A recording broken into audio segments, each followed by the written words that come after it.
Hey guys, welcome to RC Projects and welcome to the Trail Project episode 10. Now these are inner wheel wells for the SCX10 because as you can see right now up on the shelf there's no inner wheel wells, so you can see all the battery tray and you can see the wires all back there, and it doesn't look particularly scale. So these wheel wells, you paint them black and then you install them on there, and then you won't be able to see all the underside. They come like a shell like that, you cut them out, paint them and then you stick them on. So new style of video, this is sort of midweek, this is a Tuesday. I'm going to get these cut out. I've already done a detailed look through painting an RC body. This is exactly the same, you cut them out, you wash them, you paint them. It's the same as painting an RC body because it's the same material. It's been exactly 1 week since the last little clip that you saw in the video, and I've done a lot to the truck but I didn't have time to film, so I'm going to give you a quick rundown of what I've done just to keep you guys up to date on certain aspects of the build that I'm doing that I don't have a chance to film. So I'll quickly run through that now. I'll leave a little timestamp in the description box if you want to skip this bit and just get straight to the next part of the wheel wells. As you can see, I've cut them out. But yeah, we'll run through what I've done to the truck very quickly and then we'll get on to finishing off these wheel wells. A week after the last running video, part 3 of the Irchester trip with Colin and Jamie, I did a scouting mission just to scout out some new trail locations. And I did my first run on this LiPo battery. It's a Orion Carbon Pro 100C discharge 4500 mAh battery. So big high discharge rate and great battery. I got about 2 hours run time out of this, and the balance was really good.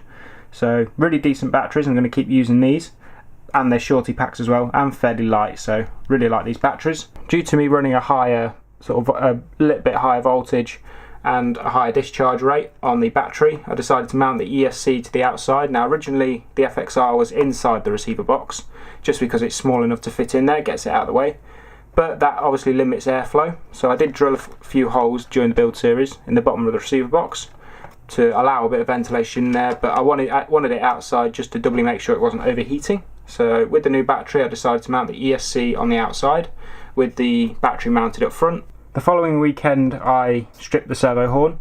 Now in between those 2 weekends my dad finished his SCX10, his SCX10 Dingo. Here's a couple of pictures of it. Finished it up, looks really good, and we're hopefully going to be hitting the trail soon. But we on the Saturday last weekend we did a quick test run on the track that we've built. There is videos available of us building that. It is nearly finished, there's a couple more things to do. So yeah, me and Dad took out our SCX10s on the track just to test out the track and test out his truck, and during that I stripped out the servo horn, the stock plastic servo horn. I don't know where it is now, he's probably chucked it in the bin. My stupid fault, I was jumping off stuff and just tweaked it a little bit and stripped it out. Luckily I already had the upgrade part, you can see it just down here. This is an Axial specific part, 24 tooth aluminium servo horn. It's a dual clamp as well, so I can't show you this properly, but there's 2 screws going in, one at the top, one at the bottom. That just clamps the servo horn onto the servo, make sure it doesn't come off. After that quick run at the track, me and Colin, who I did a couple of running videos of before, we decided to go out on the Sunday. So we went out on the track on Saturday, we decided to go out on the Sunday and go trailing, so I had a lot to do to the truck, hence why I didn't film. So yeah, that was the first thing to do, was to fix the servo horn, replace it with a new one.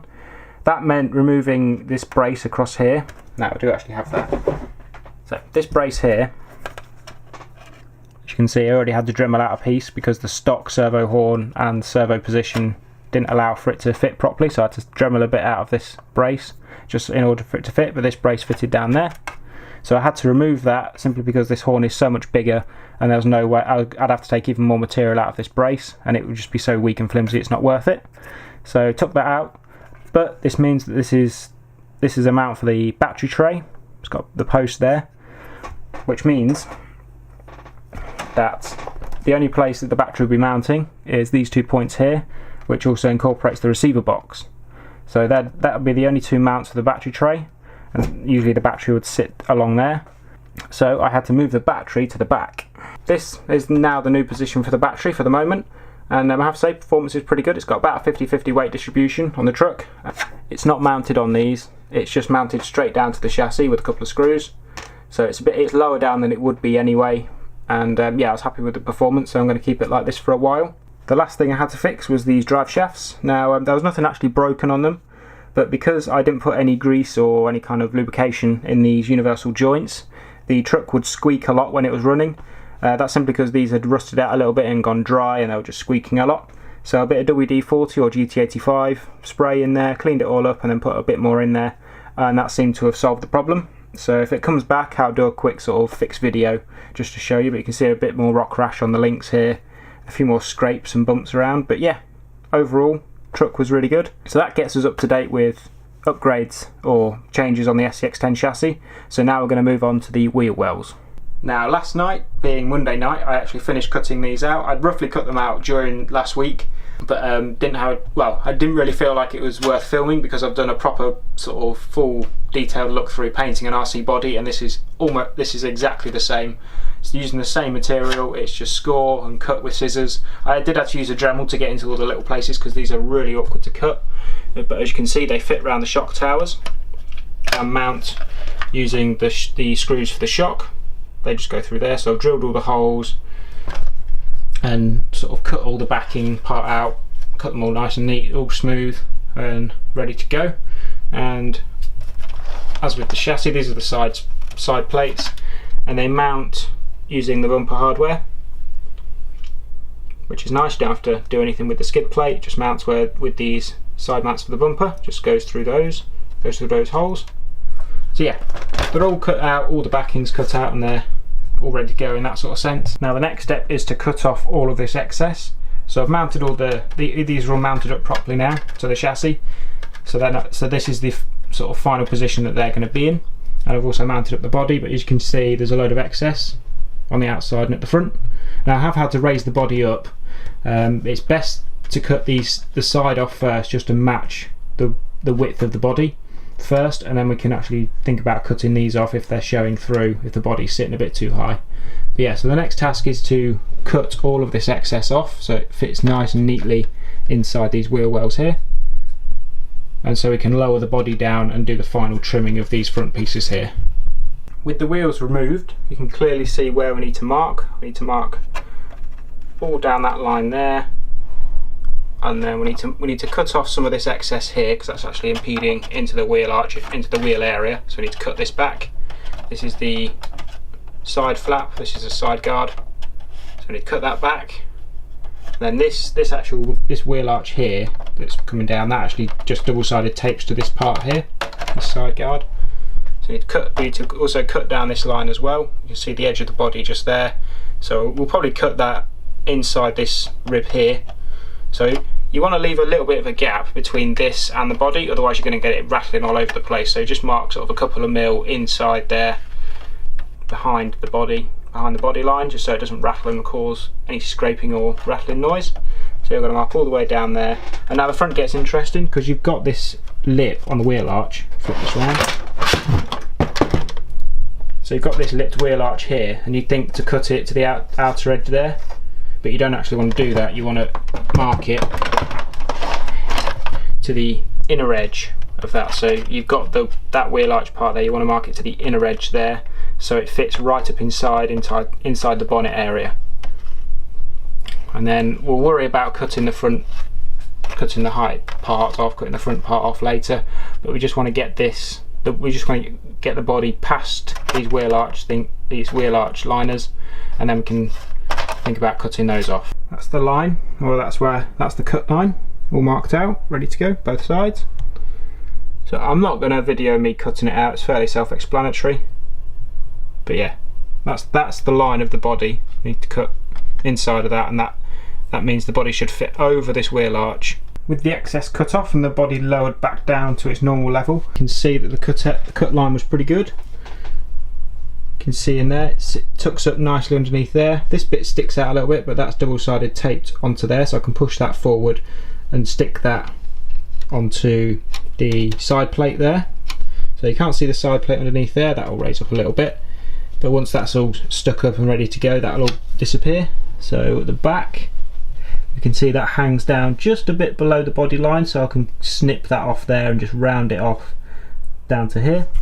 Front's pretty much the same. You can see that sticks down just below the body line, and you can slightly see it when you look at the side. So what I can do is I can cut it up here and drag it down to that corner there, and you won't really see it. And that side looks pretty good, you can't really get better than that. I could have continued it out all the way out here, but I couldn't have guessed that, so I think I might just leave that there. So a little bit annoyed, but still looks good, and when that's all sprayed black it will look so much better. So the other side's pretty much the same. So yeah, I'm going to continue a little bit of fettling, cut these extra bits off, and I can show you the final cutout result. But yeah, really happy with those and can't wait to see them when they're all painted. I've cut out the ends and tidied them up a little bit so you can't see them. So again, that can just push up, that when these are painted that can push in and that'll push up and stick to each other, which is pretty good. So our body's not on properly yet, it will sit down a little bit more probably. But yeah, other than that they are all ready to go and look really, really good, especially the front as well. So it's no longer drooping down there. I've cut it up here and followed it all the way down to the chassis so you can't see it from the front. And this bit's a bit of an issue, but whether or not I heat up the actual plastic and bend it back a little bit or just leave it as is, I'm not really bothered. But most of it's going to be covered up by the tyre anyway, it's just so the inside looks a bit more scale. But yeah, really happy with those. So now time for painting. Not going to get it done tonight because it's dark, but yeah, that's them all cut to shape, all ready to go. So we're going to paint them with some Tamiya PS5 polycarbonate black paint. So I've got 2 cans just in case, because obviously I don't want a lot of light coming through. I'm going to paint it on the top, because if you paint it from underneath it'll go flat black, which will look pretty good, but if you get rocks and stuff kicking up and you get a bit of tyre rub, it's going to wear the paint off and you're going to be able to see through the actual wheel arch. So I'm going to paint it on the top. That leaves a shiny waterproof-ish side on the bottom, so it'll protect it from rocks and gravel chipping away at the paint, and it'll leave a nice shiny finish on the underside, so it'll be easy to clean off. So yeah, I'm going to paint it on the top, a couple of coats of black, we'll see what it looks like afterwards. Again, I've done a really detailed video on painting an RC body. This is exactly the same principle, light coats, light even coats all the way over, leave to dry for 5 minutes, come back and do another coat until you're happy with it. 3 coats of paint later and this is the result. Nice even finish on all of them. Used a whole can of black paint, just thought I'd use a whole can just so you don't get any light bleed. So if you put too thin of a coat on you'll be able to see through it, but if I hold this up to the light, we've got no bleed coming through at all. There's a tiny little bit on that X there, but other than that there's no bleed coming through, which is good. So you shouldn't be seeing any sort of mistakes in there, and they're finished off really well. Obviously this outer side here, the top was painted and the inside wasn't, so that leaves us with the plastic inside where there's no paint on top, so it's not going to chip away if a rock hits it or anything like that. Really, really happy with them, so I'm going to get them installed on the truck and we'll see how they look on there. And with that we're all done. All the inner wheel arch liners are all installed, and as you can see it looks so much better under there. Everything's covered up so you can't see, it just looks like a normal wheel arch. A bit more scale now. There's the back ones as well.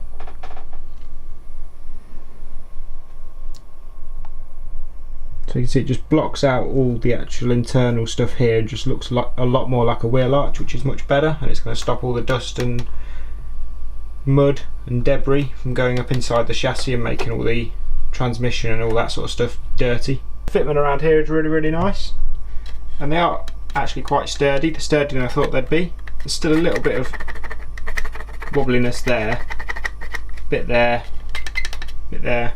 The front is a bit more of a problem area, so that's where the servo obviously moves up and down, and it gets caught a little bit on articulation on these 2 sides here, so I need to sort of move those out a little bit. So I'm thinking if I make a little bracket, a little metal bracket that attaches to there and sits flush, we can screw this part of the wheel arch into there and it will keep it flush against the sides. It does up and down fine, it's just when it gets to a bit of articulation, quite extreme articulation, it gets caught on one of the wheel arches. So yeah, I think a little sort of bracket will push that to the side and that will just solve that little problem. I did manage to I thought I was going to have to remove the receiver box, but I've managed to actually fit that in, just push those 2 to the side and that's screwed in nicely. But yeah, it's tidied it up and it should keep this area nice and clean and the battery nice and clean as well and dust free, or relatively dust free. That's it for this episode of the Trail Project. Now we've got some inner fenders done, we can move on to the next upgrade now, which is going to be some shocks. Now you can't see how these are going to look in the end, but these are some G-made piggyback RSD shocks.